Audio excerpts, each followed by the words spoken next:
Welcome to Unpacking Peanuts, the podcast where three cartoonists take an in-depth look at the greatest comic strip of all time, Peanuts by Charles M. Schulz. Hey everybody, welcome back to the show. This is Unpacking Peanuts, and we're starting a brand new decade today. It's the 1970s. We are now into Charles Schulz's third decade as the creator of Peanuts, the greatest comic strip of all time. And I have to say, I really had a blast reading these strips. This is the first year, really, that I got to pick a lot of strips. I mean, I could have always done it, but I chose not to. So I'm excited to be a part of that part of the show now. Yeah, this kind of the guy he is. He was so generous to let Michael and me. Well, because I knew we would have 300 strips of 365 chosen. So I was really just trying to be kind to the listeners. Yeah, and avoid that cease and desist letter. And avoid the cease and desist. Speaking of the listeners, how are you guys doing? Thanks for coming back. I'm your host for this evening. I'm Jimmy Gownley. I'm also a cartoonist. I've done books like Amelia Rules and The Dumbest Idea Ever and 7 Good Reasons Not to Grow Up. Joining me, as always, are my pals, co-hosts, and fellow cartoonists. He's a playwright and a composer, both for the band Complicated People, this very podcast, and also for the Amelia Rules musical. He's the co-creator of the original comic book Price Guide and the creator of such great comics as Strange Attractors, A Gathering of Spells, and Tangled River. It's Michael Cohen. Hey there. And he's the executive producer and writer of Mystery Science Theater 3000, a former vice president of Archie Comics, and currently he's the creator of the Instagram sensation Sweetest Beasts, Harold Buchholz. Hey, and I was also working on Amelia Rules too. Oh my gosh. Harold was the, what was your title? Vice President of Publishing and Operations. Whatever that means. Yeah, that's right. Well, you picked the title. I know. It's a good. And was that eventually your title for Archie as well? That was my original title. Well, it was, yeah, that was my, yes. Harold didn't go a lot to that job. No, so he's not sure. Like, whatever name you want. Oh, executive. Ooh. They'll give me a nice chair. That's all that matters. That's all cartoonists look for in life is a good chair. Oh my gosh, a good chair. That's gold. So guys, we are into the third decade of Peanuts. I'm so happy that we made it. It's very strange for me. I'm trying to unpack exactly what this is I'm experiencing reading these strips. Yeah. And I have massive nostalgia for them. But I also have massive nostalgia for the earlier stuff. Mm-hmm. Obviously, I've had most of that memorized. Yeah, but does it shift for you? Do you sense a shift around this time? Is something changing? I do. I sense a shift, and I'm not. But I'm not certain if it's because I think this is what it is. I think it's that all of those originals 50s and 60s books that I have, well, they're all mostly Fawcett Crest things. Mm-hmm. Were my cousins. Oh, from when I was very little, and I sort of inherited them and just had them. These strips, even though they were a few years old by the time I would have been reading them in books, were the first ones I probably would have bought for myself. Okay. So I think that might be why I'm experiencing these, even though I have read these less than I've read the ones we've covered so far. Can you put in words the feeling of what seems a little different? Ownership sounds like it's part of it. That there's a. I mean, that's a huge part of it. You can't discount the nostalgia factor. I mean, to me, there's a difference in the fact that it is. We're stretching out into these really, really long stories. The fantasy element isn't just Snoopy pretends to be a pilot.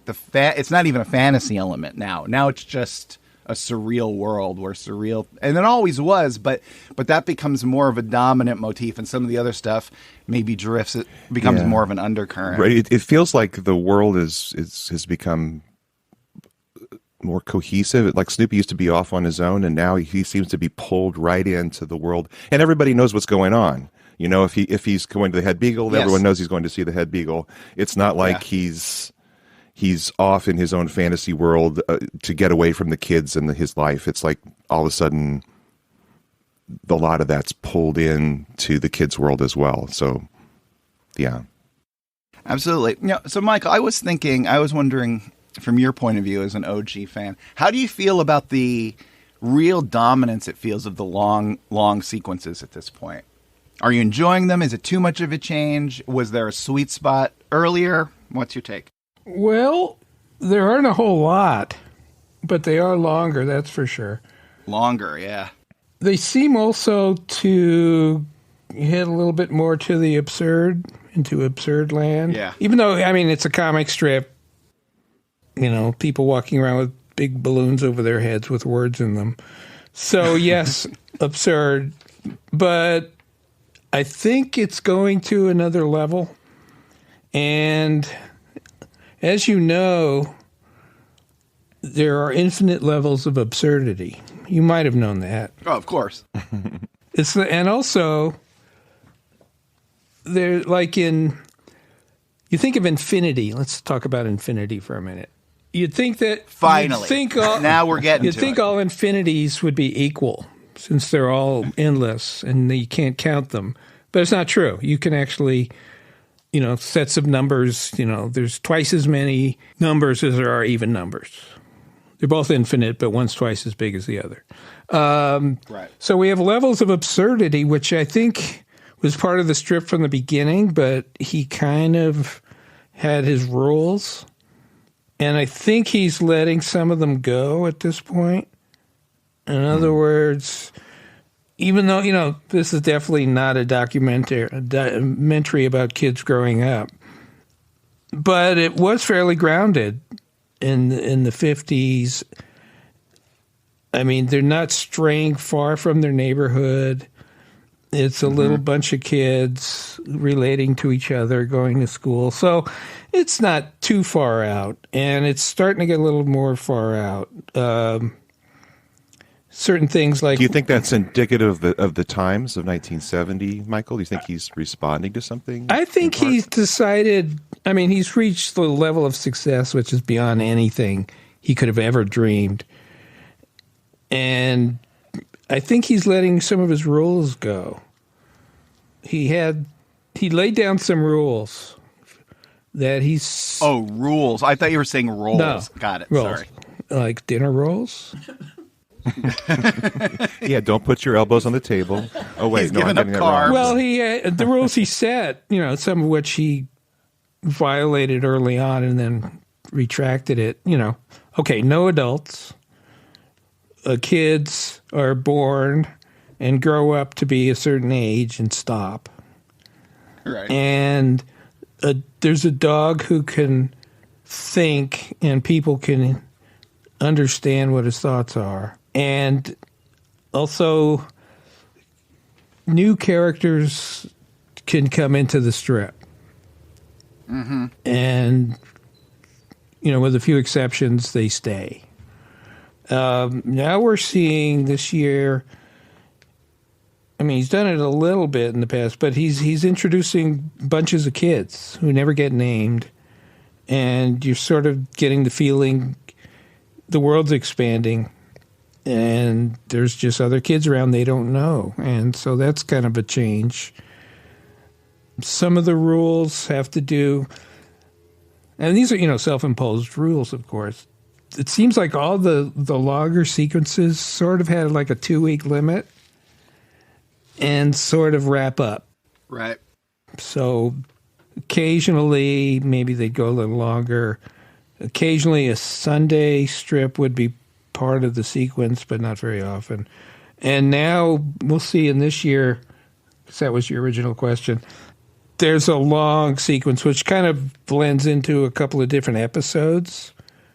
Mm-hmm. But it's all, like the first 3 months are fairly dominated by this one sequence, which, and talking about levels of absurdity, is you just can't make sense of it.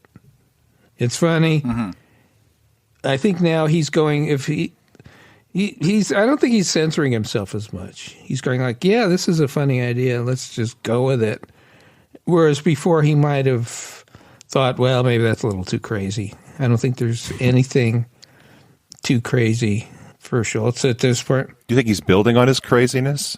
I mean, do you think that because of the success of something crazy, he's going to step off of what platform he created, and he's going to go another step higher? Or? Well, I don't know, because I haven't read this anything beyond this point. Well, I mean, like 1970 compared to 1968 or 64. Well, yeah, I mean, last you think year he's we actually saw, building on his own craziness? And in other words, he's trying something, it works. He tries something a little further, it works. Yeah, and a lot of it has to do with Snoopy. It seems like the long sequences are Snoopy sequences. Yeah, maybe all of them. So Snoopy definitely is gone. I mean, he was a dog for a while, and then he was a dog who wanted to be a kid, and now I don't know what he is. He's anything you want. Harold, what do you do? You agree with that mostly? Yeah, I mean, I think we're all trying to kind of make sense of what we're seeing in these strips, and I'll share what I just took some notes as I was reading. Just these are senses. I'm not going to defend them to my dying day, but this was the sense I got when I was reading. I wrote that the characters somehow feel a little bit more like icons, that they're slightly slicker, and that Schultz is maybe a step removed from them emotionally compared to the previous years where he's so deeply involved. Those were the initial notes I wrote, and then as I was thinking about it more, I was thinking maybe this is the year that Schultz really settles into his success. He is absolutely at the top of the game. We said last year he was, he's part of the space program for with the Apollo project. It's like he can't help but see his work all around him and the impact that it's making. And he sees it, I'm guessing, as a commodity. And it's to his credit that even though he's seeing that and he's seeing the success of it, that he's not letting that, he's just not letting himself see it as a commodity, but he knows that what he's done works, and he knows that it impacts people. He knows what he's doing, and he can't question that. With all of his self-doubt that Schultz has, he can't question the success of what he does. And we see some strips. I don't know if we selected some of these, but we see strips where Linus is turning in a paper, and he knows what works when he turns in his paper. Right. And I can't help but see Schultz in that, because he knows what works. And so now he's in this place of giving people what they want, beyond just what's in his heart. He's balancing the two out. He says, I know if I do this thing, people are just going to go nuts. And there's this kind of self-awareness that I'm sensing that is pretty, it's pretty amazing. It's kind of bending my mind that he's at this level of success and he knows it, and that somehow subtly tweaks and changes the work that we read. And this is also the year Schultz, I think, we've got the cheeky smooching Snoopy. Snoopy kisses one of the characters, one of the female characters in this strip. 19 strips this year. That's crazy. And and there's birds, and there's skating, hugging, and kissing. I mean, there's this kind of little, there's this looseness or freedom in some of the strips, I think, often coming through Snoopy, that Schultz is living through, that I think we've never seen it quite the way we've seen it before. There is one other thing I was sort of thinking about, and it does actually, rather than coming from confidence, it's sort of his confidence allowing him to masquerade certain insecurities. He has now been doing this for almost 20 years. Yeah. And he's not hip. There's no way he's in his own mind hip. And those early 50s into the early 60s strips are very much, I think, a reflection on his childhood, which is receding further and further into the past. I have a phenomenal memory. I mean, I had a phenomenal memory back in the day, which is great because it gives you like the illusion of intelligence. It gets through a lot. But after a while, you just have the memory of memory, and you don't have those specific details anymore. And I think there's a part of him that might be thinking, A, I've explored all that stuff. B, so creatively, it's going to seem maybe a little stale. But C, is it just out of the zeitgeist. One way to stay in the zeitgeist is to do something that no one could possibly assail because it doesn't make any sense. If you're just following your bliss and going everywhere and your faculty, your actual skill level in your craft is super high, people are going to follow you. The thing this reminds me of is I am a 1980s Beatles fan, right? So I was born in 1972, and I was so excited that we're in a new decade and still talking about the Beatles. If that bothers you out there, just mentally in your head, replace the word Beatles with Captain and Tennille, and it'll sound like whatever, So, so I was heavily into them, and so I really bought most of the Beatles records when they were re-released for CD and stuff in the late 80s. And the one thing I always heard was, oh God, don't listen to the Paul McCartney solo stuff. Do not, like, whatever you do not listen to Ram. Ram is like the greatest sin a human has ever committed. And I'm like, oh my God. So I didn't listen to it for like 15 years. And finally I got a copy from my friend Eddie. He's like, I really think you should listen to it. And I put it on. I'm like, I think I love this.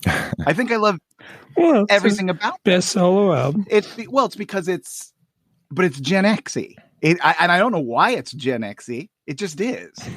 And this feels Gen X-y to me. And, so much of that, I'm sure, is me putting it on it because that's how I remember these being my strips. But that's my theory with it, and I'm sticking to it.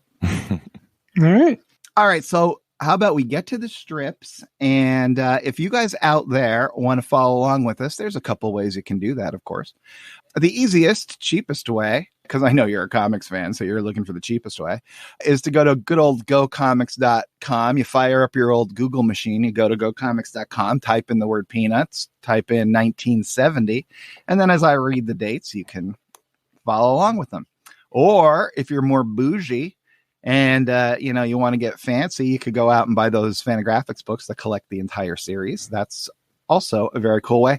And weirdly, they're also on the Peanuts Wiki. I don't know why, but they are. So there's lots of ways you can read these strips, which I would encourage you to do. Other than that, you guys ready? Any other business? Let's go. January 2nd, 1970.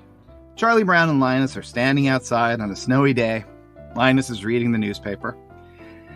He reads, "The annual sports banquet held here last night was a huge success." He continues as they walk inside.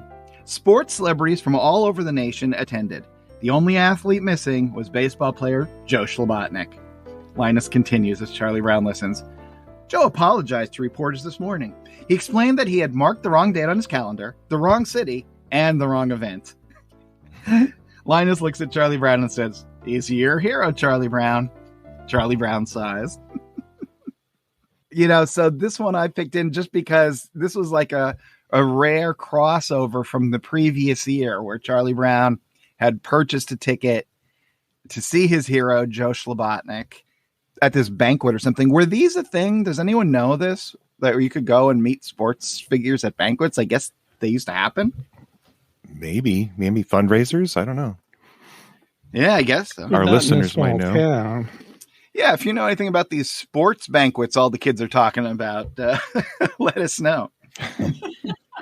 So, that's the story. Good old Joe doesn't show up. It's very odd and funny that that's his favorite player is someone who's terrible. I mean, kids are very devoted to their sports heroes, but they're also, it's pretty obvious who's the best players, especially in baseball, because you have numbers and everything. So, but by the fact that I decided Willie Mays was my favorite player was not like a, going against the current in any way. It's just like, oh, the best player in baseball. He's my favorite. Yeah, and it wasn't because he had a really good baseball card on front picture, because he was trying to get it after he was a fan. So this was a previous year's picture that he really enjoyed.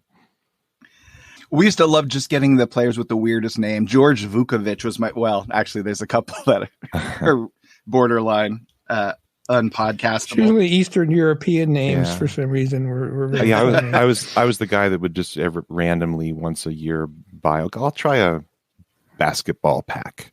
And then No I had like way. one pack of Topps hockey that I had bought. That I think I got Bobby Orr, so I did pretty Why? well. Why would That's anyone amazing. do that? I don't understand. I did buy a football card. Oh, you wouldn't buy? Oh, I used to collect baseball cards and stuff like that. No baseball card, but I did buy football cards once. I had a great collection of baseball cards. Why aren't football cards as popular? Weren't they? Football wasn't as popular. Well, football was not as popular, but also I have a thing about baseball because it's all statistics. Yeah. I mean, you can recreate entire games and know exactly what everybody did. Yeah, why aren't there fantasy baseball leagues then? There are, but they're just nowhere not- near as popular. I guess maybe because it's already too finite, and the difference of one game doesn't change anything. Yeah, that's probably what it is. Yeah. I used to collect the stickers albums. They were really big one in the early 80s. Like the Panini things. Oh, I don't know what the panini things, like the sandwich. Don't you like sandwiches? Yeah, I think it was an Italian company that Maybe put mine out were stickers. Topps. You had to like wet them yourself. It was like, Oh yeah. No, these were different. Yeah. These were Topps made them, and they were stickers with adhesive, and it would be Okay. blank pages with squares for all the teams and the players. And I don't understand how, but all my friends would be like, "I'm filled up 3 this season," and I never filled 1. Ever. And I would get like 42. I remember of Art Monk. I had a stack of Art Monk stickers. So if anyone wants them. oh boy, that takes you back to collecting those stickers. Yeah, I remember we had Wacky packages was the thing when I was a little kid. We were like 7, 8 years old, and Wacky packages, they were parodying the packaging of American grocery store products. And the fourth series, and for some reason, I don't know if they did it to us on purpose, so you keep buying them. In the East Coast, you could not find Mess Claire Oil. And it just was nowhere to be Okay, found. let's get back on track here. We can go endlessly into trading cards. I would just like to say quickly, there are now 3D versions of those Wacky packages, like little tributes to them. They're diorama style figures you can buy. January 6th. Snoopy is standing and reading a piece of paper on top of his doghouse. Charlie Brown looks up and asks him, "Well, who's the mysterious letter from?" Snoopy faints dead away. Ooh. He falls over, clunk, lands on his head. Charlie Brown looks out at us and says, "He fainted." Snoopy, lying, to all the world unconscious, but thinks to himself, "What else? When you receive a letter from the head beagle, you always faint." There's a couple things I love. I love Snoopy's, and he does this about a few different things over the course of the strip. It's like, well, when this happens, this is the appropriate response, like, oh gosh, whenever it's the first day of spring, you have to do your happy first day of spring dance. And so I like that in Snoopy's insane anarchistic world, there's actually very definite rules. You get a letter from the head everyone has beagle, rules. you faint. Rules are very important in this world. Very important. See, You so have Michael to. You have to. appreciates You have to fly kites. Now, why? this. Why? I don't know. That's true. Charlie Brown could easily solve the kite flying thing because who cares? I never flew a kite in my life. Also, just go to the beach. If you can't fly a kite, go to the beach and you'll fly a kite. No trees, lots of wind. Okay, so the other thing I want to talk about with this, I am excited about picking strips, by the way. Oh, it's very fun. The feeling Powering. of power, of raw power. I demand you read this comic strip. I love the second panel. What do we think about that? That's pure comic book strangeness. It's purely strange because if you think of the physics, Right. he should roll over onto his stomach. Mm-hmm. His feet should be to the left. Well, he wouldn't even have See? landed on his head to begin with, right? He would have flew off that way and landed on his back as he lands in panel 3. Yeah. Right. But it's so much funnier to have him land on his head. But he should be facing the other way and be on his stomach. That's what that's what I want to talk about is that panel. Like, I just do think, I don't think anybody in the world at the time who read this comic strip was unclear as to what was happening. I didn't even think about it, right? It was just of course not. But it's so strange. So strange. He spawned a doppelganger of some sort. Yeah, two Snoopies in the same panel, one falling and one hitting his head on the ground. Yeah. And yet when he did now we're going back to, 20 episodes ago probably, but we discussed one where Snoopy's running around a tree or around Charlie Brown or something like that. And we see two in the same panel and or at least Michael and I guess felt it didn't work as well. I'm amazed that works. Like, that's an amazing thing of comics that I just think is so cool. Like, yeah, that totally reads as a dog getting bad news and passing out. Yeah, and you look at the flow of it. So Charlie Brown in the first panel is talking to Snoopy. So you read his word balloon, Charlie Brown's word balloon. Then you look at Charlie Brown, and then his eyes take you to Snoopy, who's standing on top of his doghouse reading a letter. Then in the second panel in the upper left-hand corner, Snoopy's going, ooh, as he's starting to fall off. And then my eye goes down to Charlie Brown, who's looking down at the falling Snoopy. And I think Charlie Brown's what makes it, right?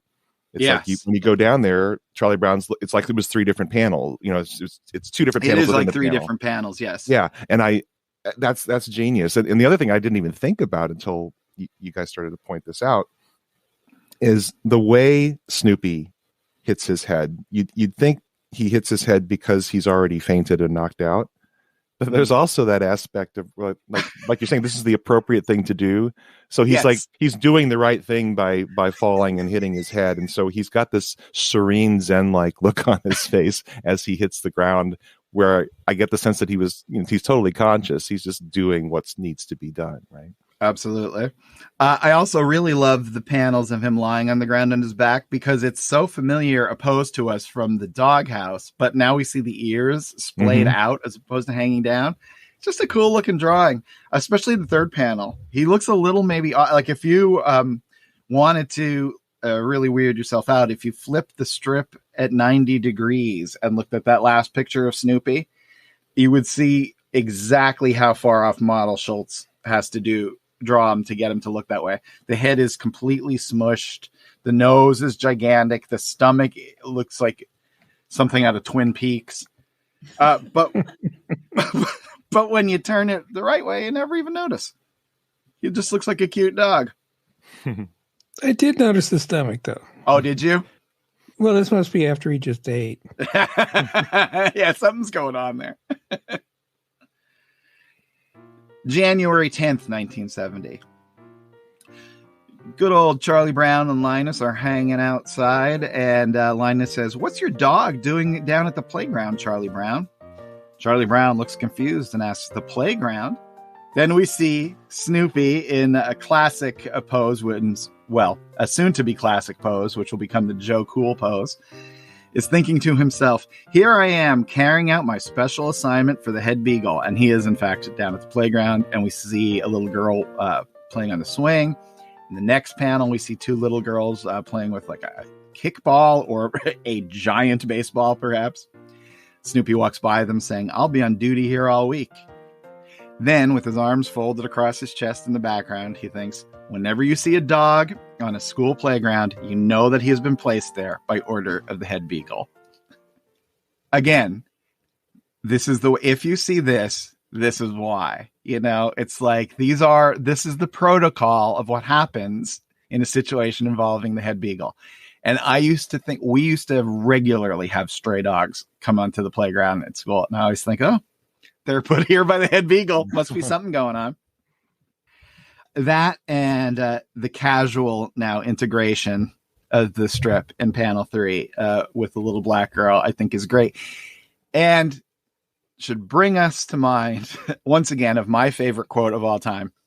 Either you print it exactly the way I draw it, or I quit. How's that? I love that. You probably said it yourself many times, right? Oh, maybe. And you know what? I wish that now that it's a meme that's being passed around, it makes it so much easier. Most of my email, actually, I think That's just going to be my email signature. And underneath it, just unemployable. That's okay. Well, I picked it just because he's just so casually putting in new characters and wondering, is he actually taking the time to design them? I mean, there's a few more instances coming up this year with a bunch of kids. Yeah, I got a theory about that maybe because he started to work in the animation world, they needed a few more, and instead of letting, Bill Melendez draw them, he probably had to draw them for that, and so he's like, oh, I can do this in my own strip, right? Well, yes, I think that's true. There's also another thing going on where he has illustrated kids' letters from to President Johnson. When Lyndon Johnson was president, He did 1 or 2 volumes of that, and he did Kids Say the Darndest Things. Yes, and he did 2x4s with right in the Church of God, Anderson, Indiana. So he's drawn a lot of kids that are not his kids from Peanuts. And I think he's probably delighting in that in a way. It's like, hey, look, a real live Peanuts character. Get them by the dozen. Because they all look good. That little girl on the swing looks great. That little girl in that last panel, I think, is just adorable. Like, there could be a whole strip about that kid. That's a great looking character. Maybe there will. Maybe I'll steal it. Yeah, it's like I've been thinking, I wonder if I can somehow refer to Helen's sweet story in my Harold, I've in my work. The 6 Bunny Oneies Freak Out is one of the funniest things ever. Snoopy's favorite children's book. Let's make this happen. We got to do it. We got to get the 6 Bunny Oneies license. I can't figure out this head beagle business. This is new to me. All right, let's explore it. This is the one that dominates the first couple months. So, first of all, he's on a mission. Okay, so I'm assuming head beagle. He lives in New York City or something. Sure, I pictured DC, but okay.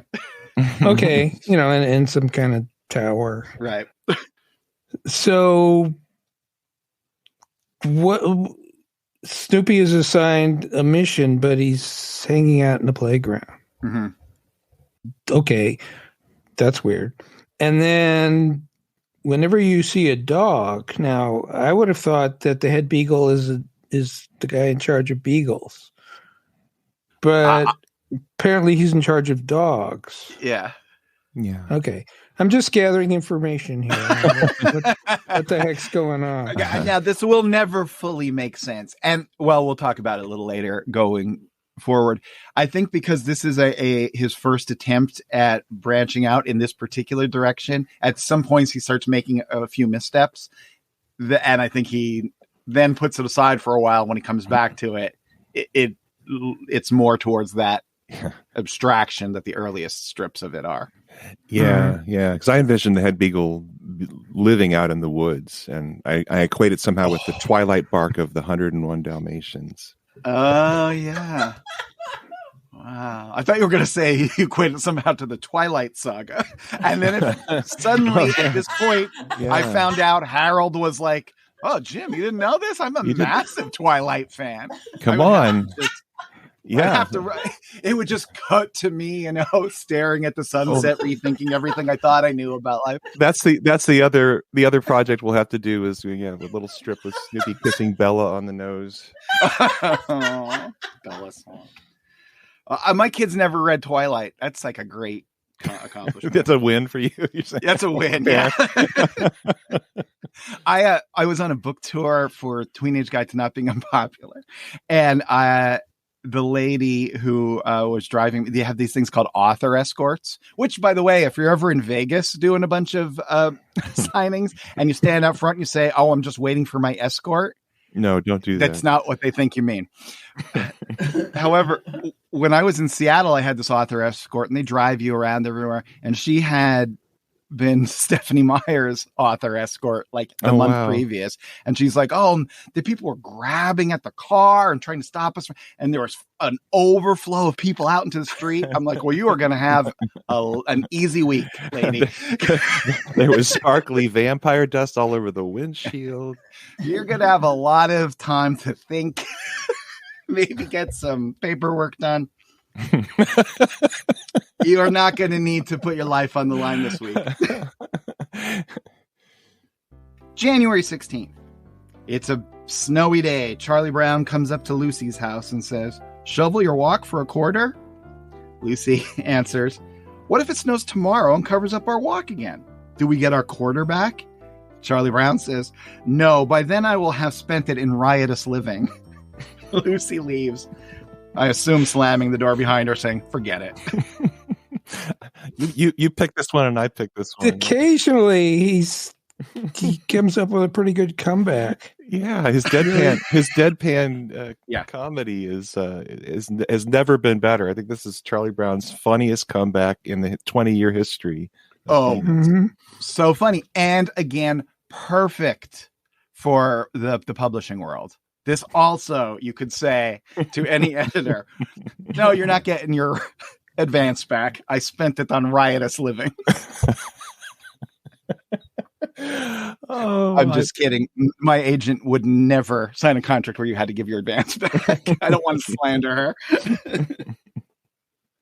There's no morals clause in a book contract. January 23rd. Linus is watching TV, and it is clearly screaming at him because there are giant letters that say, used car sale.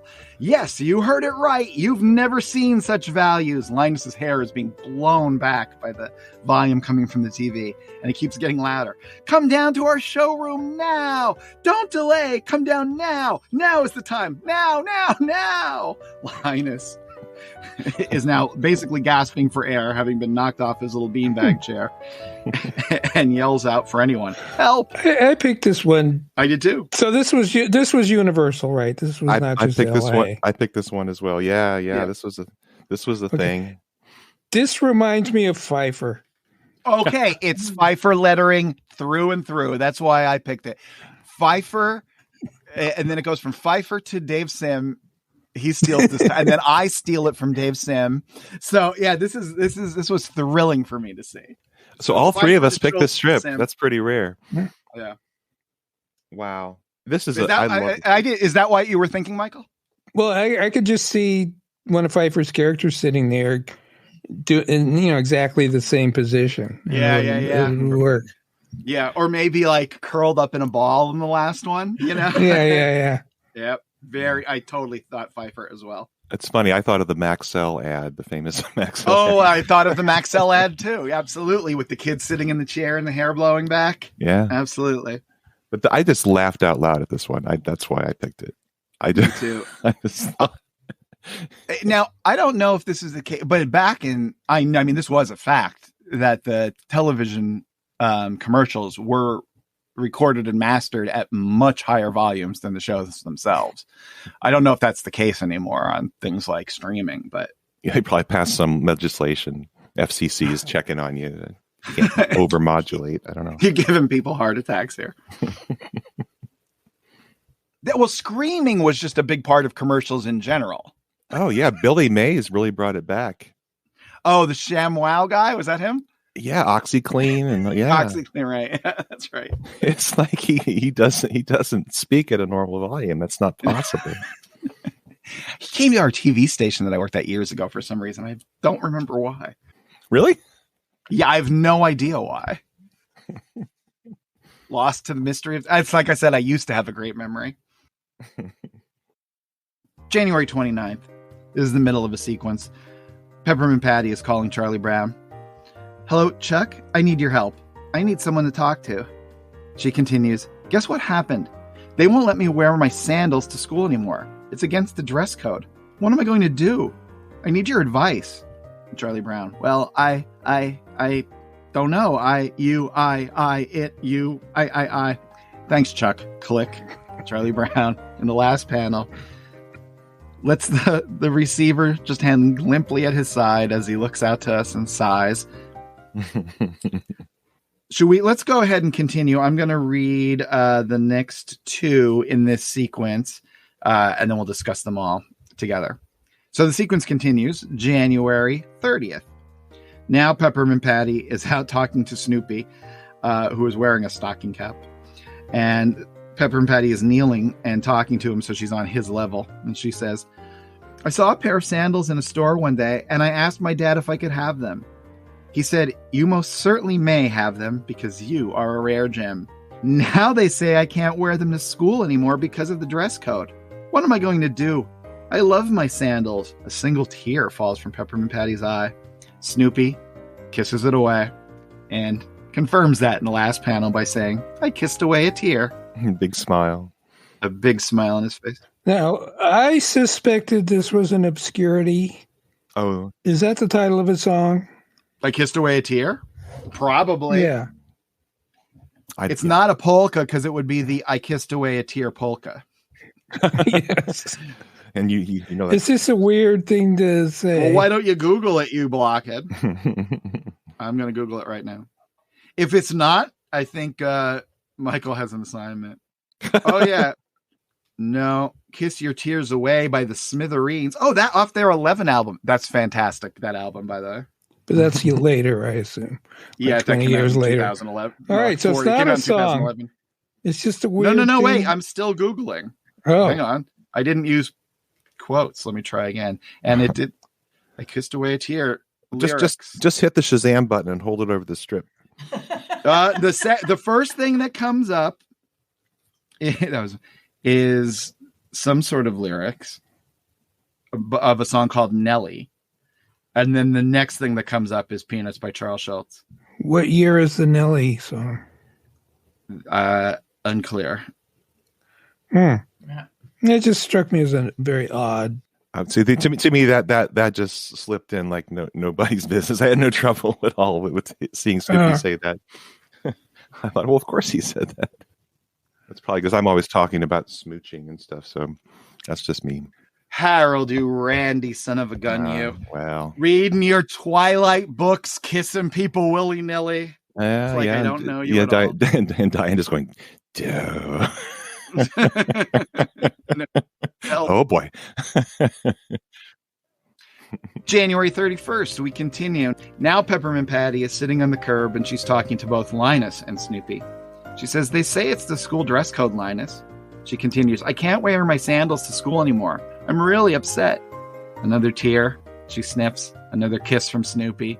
And then Peppermint Patty yells, and then this weird kid with the big nose keeps kissing me. And Snoopy thinks, we all need someone to kiss away our tears. Very weird. You know, this whole storyline with Peppermint Patty and the sandals really I found compelling and interesting. And I was, was it just last episode or a few episodes ago we were talking about dress codes in school? And I said, oh, I was thrilled that we had dress code. Yeah. And that's because I don't express myself through fashion. So, of course, I was thrilled there was a dress code because that works perfectly for me, right? I don't want to ever think about stuff like that. And never even occurred to me that there are other people who it does matter to. Right. You know, and we're not talking about a thing of being flashy or being, sexy or being, anything other than this is who she is. And it makes her so sad. It actually really made me think about it in a different way. Yeah, I mean, Peppermint Patty seems like she's the original modern YA graphic novel character. No question. She's living in the real world. The other characters are all complex, but they're Shakespeare complex in that they're not. They feel very, very real to us, but they exist in their world, which also feels real, but unlike ours. Peppermint Patty, it feels like you could pull out and she could just be walking around. Like I had two daughters who are adults now, but they had little friends that are Peppermint Patties. I didn't see any Lucys. I mean, there were crabby people, sure, and stuff, but there's no one like a Lucy. Lucy is it's usually like an archetype.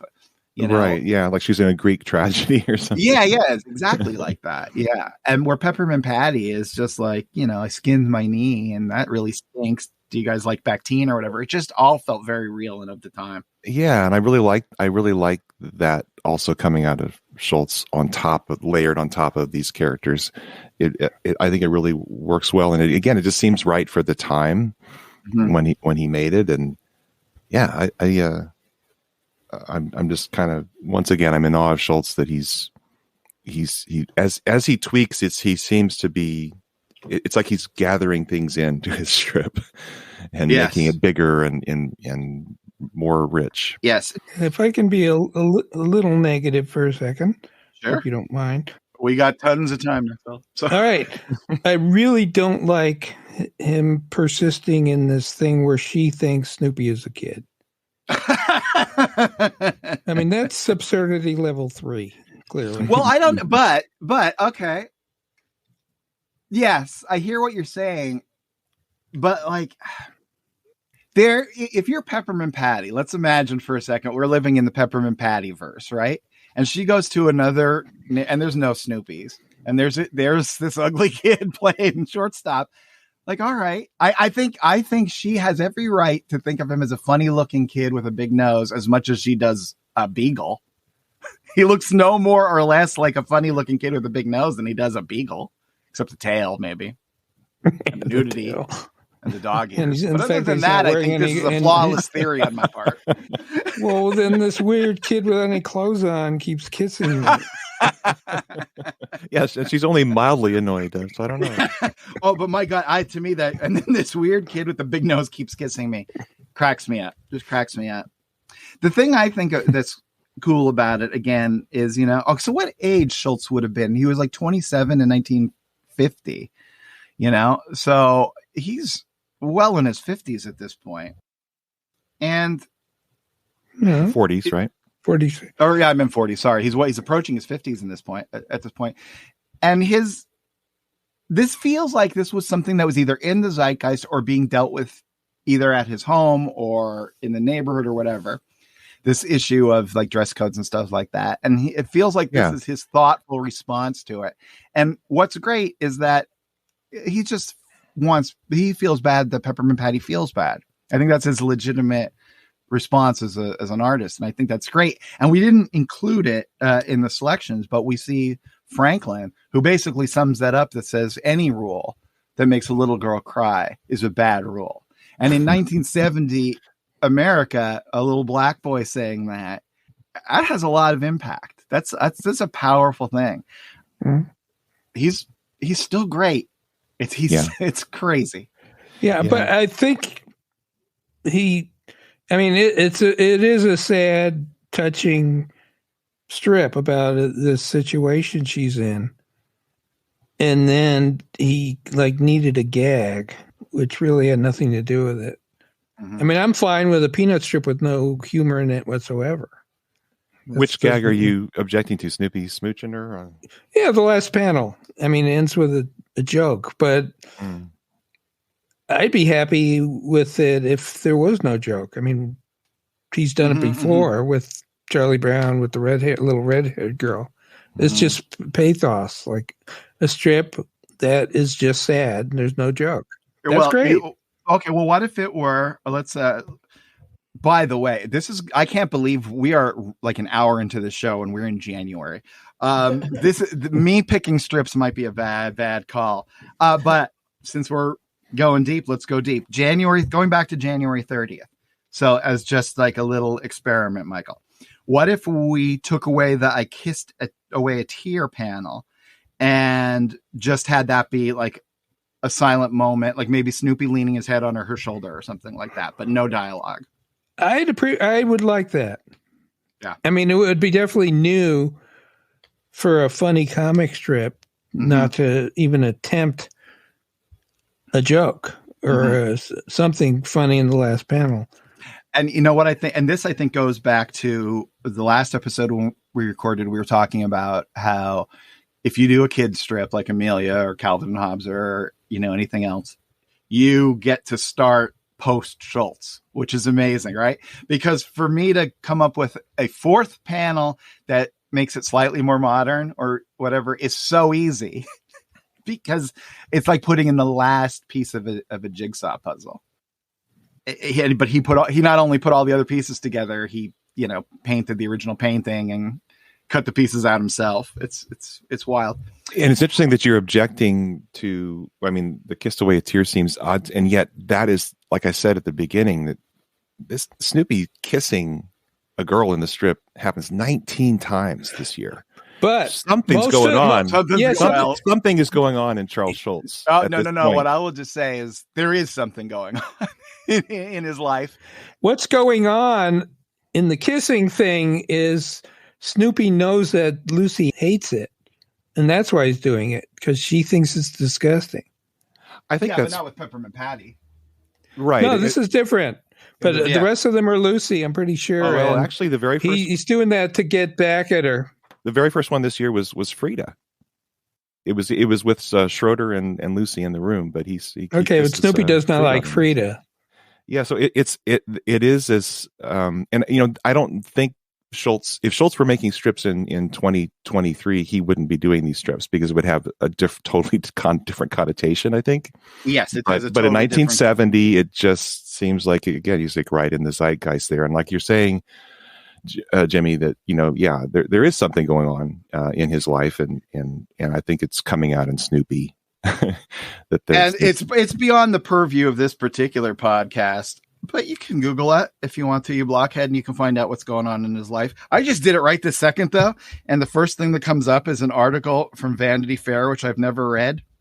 However, it has a gorgeous photograph of Schultz at the drawing board drawing a Sunday page. And it's actually breathtaking. But yeah, so Google around. Things are not going great for Schultz in his home life right now. And maybe he's finding some inspiration elsewhere. We're all sophisticated Europeans here, aren't we? No, we're not. No, one of us is. One of us is.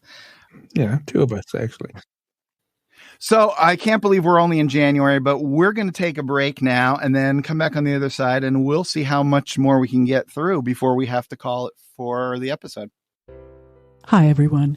You've heard us rave about the Estabrook Radio 914, and what episode would be complete without mention of the Fab Four? Now you can wear our obsessions proudly with Unpacking Peanuts t-shirts. We have a brand new Be of Good Cheer pen nib design, along with the four of us crossing Abbey Road. And of course, Michael, Jimmy, and Harold at the Thinkin' Wall. Collect them all. Trade them with your friends. Order your t-shirts today at unpackingpeanuts.com/store. Hey everybody, we're back. I missed you. February 4th. Sally is doing some homework or something and sitting at a table and talking to Charlie Brown about it. Turns out what she's actually doing is making a Valentine. She says, I want to make my own Valentines this year, but I can't draw a good heart. Ever the good big brother, Charlie Brown explains to her, try drawing just one side and then fold it over and trace the other side. Sally responds, fold it over? I hate folding things over. Why does it have to be so complicated? Sally rants as she walks away. Fold, cut, crease, tear, measure, trace, draw. Forget it. Forget it, I say. Forget it. Sally has moved up into my number 2 slot for favorite character. Whoa, little golf applause for Sally. As a matter of fact, I picked every strip she was in this year, and then I had to go back and cut a bunch of them. Now, what do you like so much about Sally? She's dealing with the world like a kid. Everyone else is fairly adult these days. Right. But she's dealing with the fact that she has to learn everything now that she's in school, and she hates it because she's lazy or whatever and freaks out. I just love that. But she's still... she's been in the strip, 8 years now? No, but she hasn't aged really. She's still a little kid. It also feels very much like a 51-year-old white guy. And that it's like, I remember feeling this way when I was a little kid and feeling frustrated about stuff. And now people say things like, well, just put it up on the cloud. It's like, forget it. Forget it. Have you tried the social media mastodon? Forget it. No. I'm impressed that this is a February 4th strip, and Sally is working 10 days in advance on something. That's something for Sally. That's true. It must be for Linus. February 12th. Charlie Brown is watching TV, and Sally comes up behind him and says, "Do you want to hear my report on Abraham Lincoln?" Charlie Brown doesn't answer, but Sally continues anyway. Today is Abraham Lincoln's birthday. Who, you may ask, was Abraham Lincoln? Okay, I'll tell you. Abraham Lincoln was our 16th king, and he was the father of Lot's wife.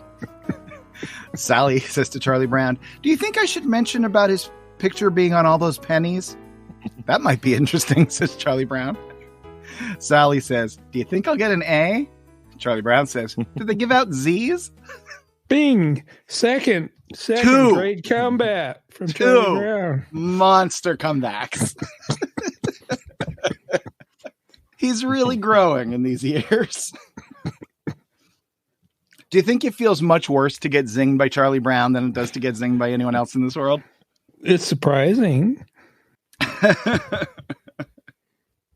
Oh, well, let me interject one thing. Very few Sundays got chosen this year. That's interesting. Yeah, that's true. There were years when Sundays totally dominated, but this seems to be a daily year. Oh, I love a good daily year because I don't have to read all those words. Although I guess that's not going to be a problem in this next strip. Wow. Well, it makes me long for the days when I only had to read thousands of biblical names and weird psychological phenomena. February 15th. So Snoopy is outside. It's a very snowy day, and there is the remains of a very scraggly little tree, perhaps a struggling Japanese maple, just poking out of the ground, out of the snow, and Woodstock comes in. Nope. The bird soon to be known as Woodstock. The bird very soon to be known as Woodstock, comes in for a landing as best he could. He hangs on to the branch for dear life. Then he gets back up in a decent position, but then the branch starts bending under the weight of Woodstock. And it bends that way for 3 panels until it snaps, and Woodstock, the bird's soon to be named Woodstock rather, actually disappears into the snow. Snoopy is just watching this unfold. His only reaction is when the branch does snap, he seems a little concerned. But then he watches as the bird sticks its head out finally out of the snow, then looks up at him, gives a wry little smile, then crawls out of the snow, and then perches on the branch, only the branch is not part of the tree anymore. It's just laying on the ground. Woodstock is a brilliant. Extremely rare to have an all visual. Yeah, and how many panels? I mean, that's got to be the record for panels in a Sunday. Yeah, 14. It's probably very close. If not, I imagine it is the record. Yeah, the thing with Woodstock, I really appreciate this character more than I ever did. Mm-hmm. There's so little to work with. He's so small, but he's so expressive. It's just, I don't know. This, to me, of all the characters, it's just like no one else could do this. I mean, it's all slapstick, and it's never gets old. Yeah, it's like Woodstock's design is like the haiku of cartooning. Yes, that's a great way to put it. Yeah, well, it's the title of that Chip Kid book, Only What's Necessary, right? You know, it's just these spare little lines that is a bird because he says it's a bird, so you accept it. But you're right, he is so helpless and so hapless. Harold, you're a math person. What percentage of a panel in this strip do you think Woodstock takes up? Like, what is it? 1/20th of the panel, something like that? Well, especially, I mean, that's what makes it even more special, this little strip, because, you know, there's the snow, and Schultz seems to delight once Woodstock is fallen into the snow. First, you just see the 2 little bird feet landing, and then there's a panel where you again just see the 2 little bird feet, and then they've fallen into the snow, and you just see a line. There's literally just a tiny little horizontal line where Woodstock, or the bird that will be Woodstock, was, and then he's doing like a little eyes peeking out, which is adorable. How many lines is that? Amazing. That he's just the 2 little. It's like a Kilroy minus the nose kind of thing, in the hand. Yes. And then he's got his beak out. and just kind of like, where am I? And then he looks at Snoopy, and then he gives the cheesy grin to Snoopy, and then he gets out and gets on the branch, and it's absolutely delightful. And Snoopy looks out at us, nonplussed. Like, it's great. I love it. Now, if I had this idea, let's say I woke up one morning and I, had characters that this could work for, and I'm like, this is it. I wouldn't do it. Or if I did it, I would cheat and go, well, I'll draw the background once. Right, yeah. Right. And then I'll manipulate in Photoshop if I have to. I'll draw Snoopy once or twice and cut and paste, and then put a couple lines into, fake like it.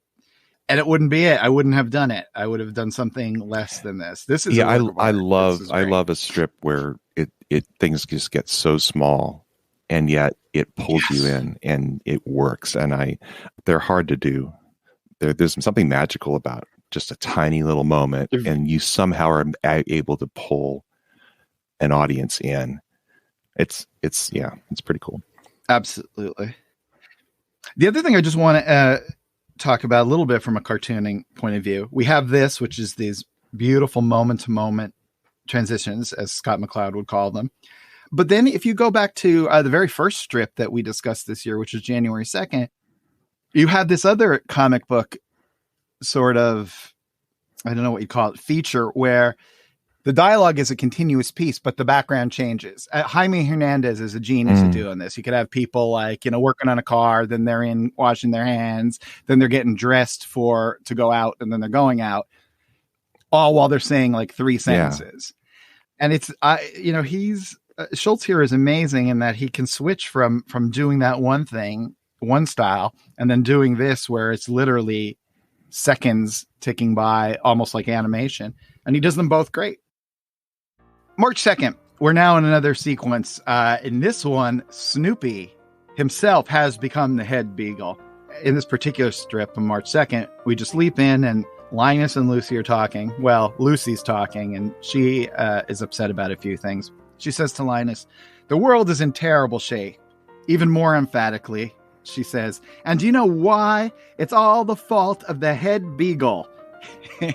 This upsets the bird soon to be named Woodstock, who comes over and boots her in the butt.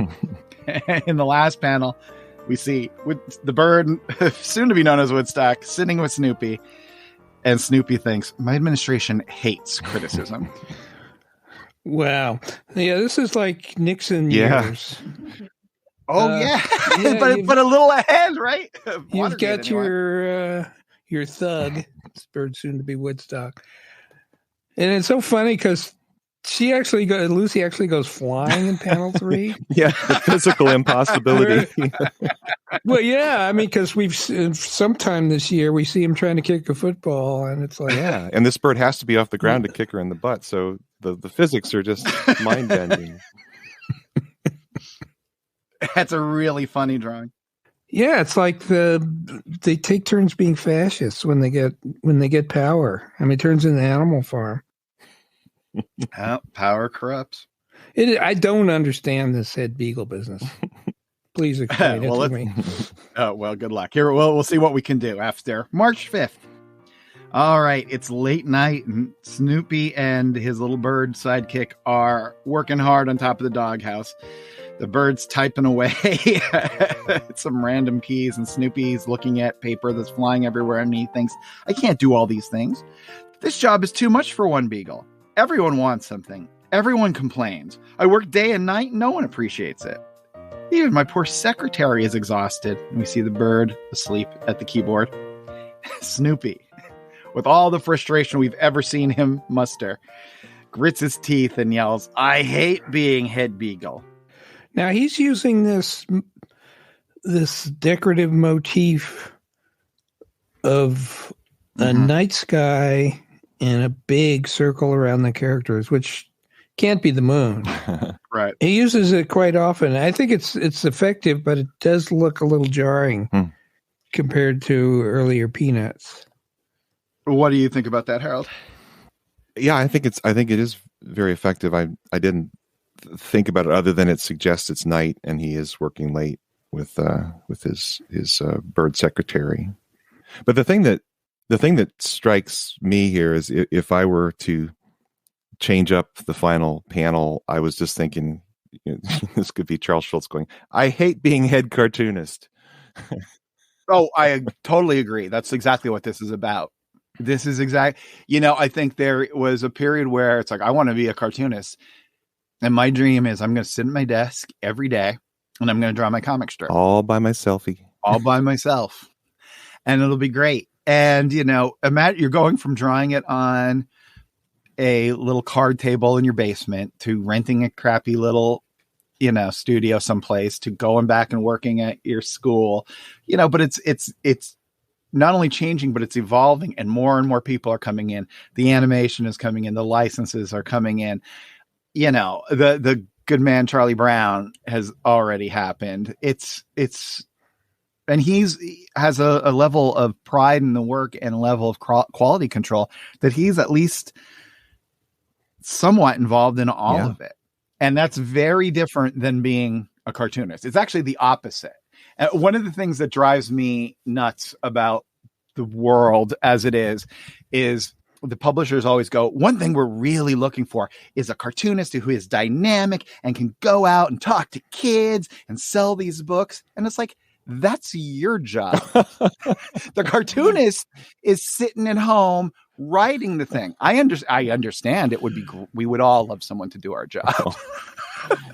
But you're asking someone to do a completely separate thing from the thing that they are doing and what they're good at doing. It's like, it's two different skill sets that in a rare person, you're going to get somebody who relishes both and is good at both. I mean, Al Cap was but good luck. TV it's like saying, 50s, hey, we got a great shortstop this year, and he makes a mean quiche. Right.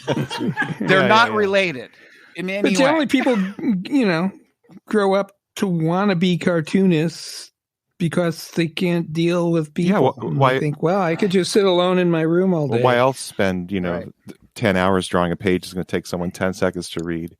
It's the only way I know how to communicate to the outside world. I could be a stand-up comedian in real time. The other thing. Do improv. Yeah, right. Or you would just say a pithy sentence. It's like, what were you trying to say? And Amelia, if I could say it in less than 1,300 pages, 12 years, and massive carpal tunnel, I would have said it that way. It's ridiculous. I completely get the frustration. Good old Snoopy is channeling here, and I definitely think you're right, Harold, that he's channeling it for Mr. Schultz. To Michael's point about the Head Beagle stuff, I think this was a mistake in the larger mythology to make Snoopy the Head Beagle this quickly. This is an instance where he did not think for the third, fourth, or fifth gag. The concept of the Head Beagle is introduced. He immediately then makes Snoopy the Head Beagle, which is a mistake. When the Head Beagle is mysterious and we don't know who it is and all that sort of stuff, it works. I think it's weirder when instantly it's Snoopy. We sort of see it's kind of this weird job involving a lot of paperwork. It's not very satisfying. Yeah, I'm not sure. I think it works better. He backs away from this quickly. Yeah, and there's a strip we didn't read that I was kind of struck that he was chosen as Head Beagle because he had to fill out this form, the annual form, and he's being totally insolent and talking back to the form. It's like, well, I guess that's what they were looking for, was someone a little anti-establishment. Try that in the new administration. It's more. Yeah, it's what? It's more like being selected Pope than being selected like president, right? It's just there's probably never happened in a comic. Wait, what? Someone being selected as Pope? Oh yeah, never happened in a comic. You kidding? March 25th. Charlie Brown is handing something to his sister Sally. She says, "What's this?" Charlie Brown says, "A calendar. I bought it for you so you'd be able to tell when Christmas comes and things like that." Sally looks at it. She says, "It's got numbers on it. I can't understand something with numbers all over it." She's now yelling, "Why do you want to give me something so complicated?" Now she's ranting. "Why can't people give simple things? Why does everything have to be so complicated?" Just wait, kid. So this is peak Sally for you. This is the kind of feel that you like from her, Michael. Oh yeah. I guess I must have crossed off the one where she talks about all these words she doesn't know on a calendar, like fry and sun.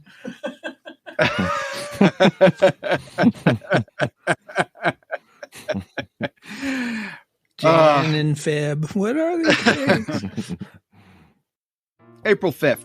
Snoopy's atop his doghouse with his typewriter, and he is thinking hard for the required 2 panels that could later be cut. He then begins typing. It was a dark and stormy night. Suddenly a shot rang out. A door slammed. The maid screamed. Suddenly a pirate ship appeared on the horizon. While millions of people were starving, the king lived in luxury. Meanwhile, on a small farm in Kansas, a boy was growing up. End of part 1. Part 2. A light snow was falling, and the little girl with the tattered shawl had not sold a violet all day. At that very moment, a young intern at City Hospital was making an important discovery. The mysterious patient in room 213 had finally awakened. She moaned softly. Could it be that she was the sister of the boy in Kansas who loved the girl with the tattered shawl, who was the daughter of the maid who had escaped from the pirates? The intern frowned. See how neatly all of this fits together? Snoopy says to us. Linus says, but what about the king? And Snoopy throws the typewriter at him, hitting Linus in the head. Bonk. I really like the idea that he's been developing this story Yes. over the last few years. It's always Great. this one. That's great. I never realized that until the Fantagraphics books came out, because I never saw, I don't know that all of them were reprinted or whatever, but the fact that it was continuing like this and just being added to is so clever. I love it. Yeah, that book I mentioned, I think in last year's episode, I think came out in 1977, where he kind of collects it all. So I, as a kid, saw that he was building this, because this book kind of dealt with it. I can't remember how it dealt with it though.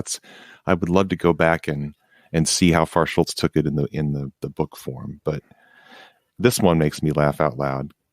Again, I'm just not at all expecting it. And then you throw in that surreality of here he is, it's not just Snoopy's thoughts. He's typing on a piece of paper, and right. Linus just shows up and he knows what Snoopy has typed on the paper. He doesn't hand it to Linus to read. Linus just right. And I love that. I mean, it's like this shorthand that Schultz has come to that adds another level to the humor, because it's just so surreal. Yeah, because if I did this, I would have had to show Linus earlier. Yeah. Right? Yeah, and then maybe have him leaning over Snoopy's shoulder somehow. Yeah. None of which would have helped. I know, but only Schultz would have thought that to do this. He's taken 20 years to get to this place where he can do something this absurd, and we just flow right with him. And I love that. I mean, it's amazing. And I think in the list of things that Schultz is great at drawing that no one thinks about drawing, I think the typewriter's got to be way up there with one of the best. Yeah, this one looks kind of electric. Maybe, I don't know. It's got kind of that looks like a chainsaw on the last panel. It does. Oh, that does look like a chainsaw. Either that or a football shoe. Well, it also looks doubly like a chainsaw because we're looking at it on a pixelated screen. But I'm sure it doesn't look quite that much in the Fantagraphics book. Yeah. April 7th. Charlie Brown's atop the pitcher's mound, and he's watching some long fly ball go probably out of the park. Pow! Good old Schroeder comes up from behind the home plate, and he says to Charlie Brown, "That's the longest home run ever hit in this park, Charlie Brown. And you were the pitcher.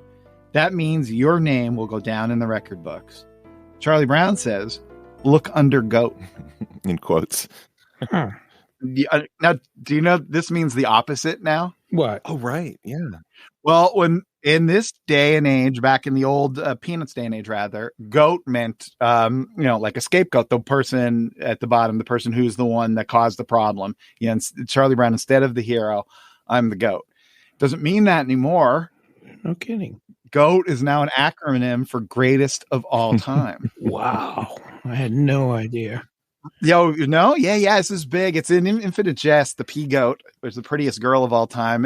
I think Muhammad Ali generally was the first person that was referred to as that. But Meryl Streep was apparently on a movie recently with Leonardo DiCaprio, and he's like, "Hey, everybody, make way for the GOAT. Everybody, this is the GOAT."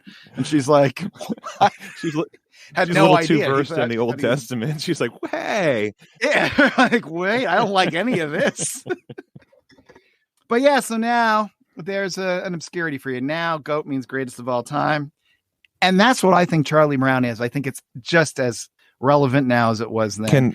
Can I ask you, in that first panel, we see Charlie Brown already turned 180 degrees from where he was pitching, right? Yeah, and the POW is on the other side of him. The POW is on the other side of him. What do you think about that? It doesn't bother me at all because to me it's the like a montage scene, much like Snoopy falling. But in what world would the sound come from behind him? Japan. Is it the echo? Oh, none. Is it the echo off the houses? It's so strong. I think it's just, yeah. Well, what it is because of the peanuts word in the first panel is why he had to do it. Yeah, I guess so. And he's looking right. He's looking right at the word "pow." It's fascinating. I didn't think about it the first time I saw it, but then when we were reading it here, I was like, "That's interesting."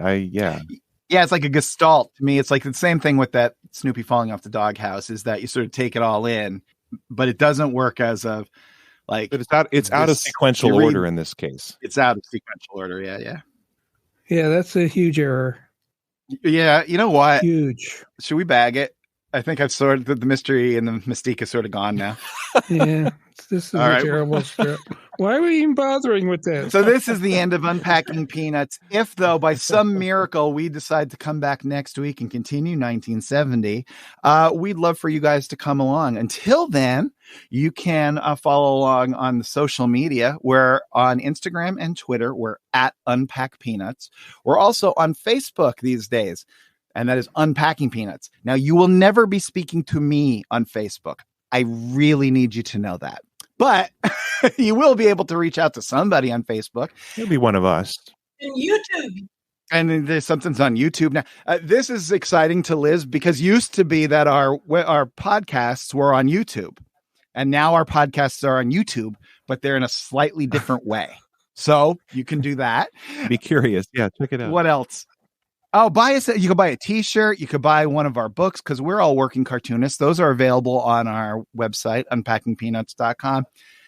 Other than that, I just want you to have a great week. And of course, we're coming back because we love doing this. This is my favorite day of the week, both talking to you and talking to my pals here. So until next week, for Michael and Harold, this is Jimmy. Be of good cheer. Yes, be of good cheer. Unpacking Peanuts is copyright Jimmy Gownley, Michael Cohen, and Harold Buchholz. Produced and edited by Liz Sumner. Music by Michael Cohen. Additional voiceover by Aziza Shakrala Clark.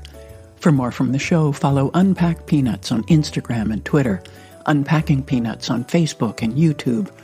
For more about Jimmy, Michael, and Harold, visit unpackingpeanuts.com. Have a wonderful day, and thanks for listening. Bing!